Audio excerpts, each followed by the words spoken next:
اوضح امر صغير.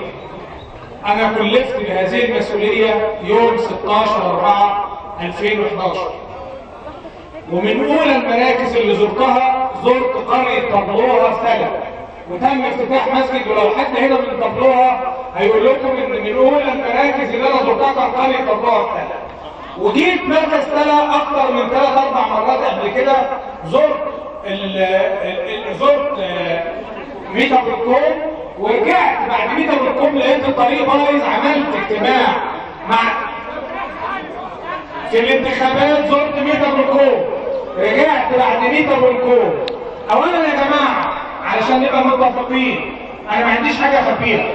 انا قبل ما اجي قالوا لي ما تجيش، في نصيحه جاتني هاتفين قالوا لي ما تجيش، في ناس واقفين قلت انا جاي وسط اهلي وانا هروح.